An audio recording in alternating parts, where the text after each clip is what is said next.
Сегодня я вам расскажу, что делать, если вы попали в лес, а начало темнеть, вы заблудились. Первое, что нужно сделать, найти добычу. Добыча тут водится, я предлагаю съесть лису. Лиса очень питательная штука. Сначала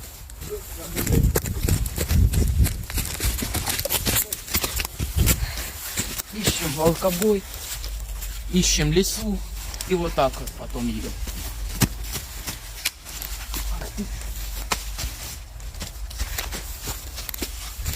Вот так вот мы убили нашу лису, наткнули и на мангал.